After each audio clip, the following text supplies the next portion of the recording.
Normandie Yacht Service, c'est une jeune société. Je suis dans ma 8e année d'exercice. C'est une société qui est, on va dire, jusqu'à il y a quelques mois, une société spécialisée dans la rénovation et la transformation de bateaux. Alors plutôt grands bateaux de plaisance et plutôt voiliers et aussi coque aluminium. C'est ma spécialité. Et là, vous prenez donc un nouveau virage, pourquoi ? Historiquement, j'avais envie quand même de construire des bateaux neufs, des bateaux de voyage, plutôt orientés vers le grand voyage, des bateaux sécurisants, donc avec coque aluminium, ce qui est mon savoir-faire. Et aussi parce que j'ai rencontré un architecte un peu atypique qui s'appelle Jean-François André, qui est un architecte marin, navigateur. Son bureau est dans son bateau. Actuellement, il est sur les côtes, la côte des États-Unis. Donc voilà, c'est un peu une opportunité. J'ai rencontré il y a 2 ans, on a longuement discuté, et puis en début d'année, il m'a laissé la gamme de ses bateaux. Il y a un marché pour ça ? Alors c'est une niche.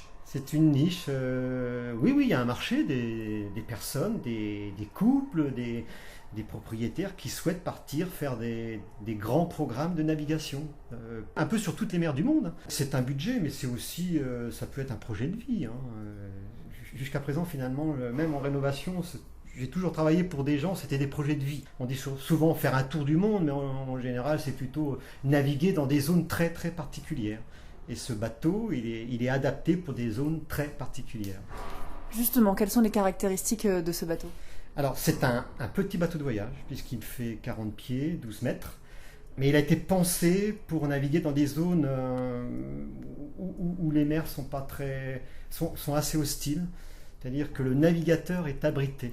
On a créé sur ce bateau un salon de veille. Le fait que vous changiez un peu votre activité, en tout cas que vous accomplissiez une activité complémentaire avec la construction de A à Z, est-ce que c'est signe qu'il faut rebondir ou est-ce que c'est signe que la filière va bien ? Pour moi, c'est signe qu'il faut rebondir. Bon, l'activité rénovation était très très très bonne pour moi. On s'aperçoit aujourd'hui que c'est vrai que la filière nautique souffre. Et puis comme j'avais ce projet, c'est une façon aussi pour moi de rebondir maintenant.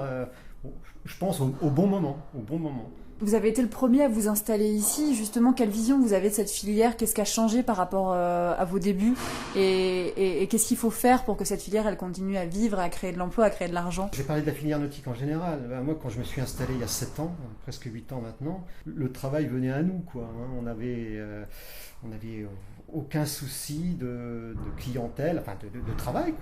Aujourd'hui, il faut aller chercher le client parce que je pense que dans la situation actuelle, la situation économique, la plaisance, c'est quand même un loisir qui coûte cher. Et ce n'est plus la priorité pour les propriétaires de bateaux et puis les éventuels investisseurs. Donc oui, aujourd'hui, il faut se poser des questions, peut-être trouver des orientations nouvelles. Donc moi, l'orientation nouvelle, je pense qu'elle est dans cette niche de bateaux prêts à naviguer, mais de bateaux de voyage.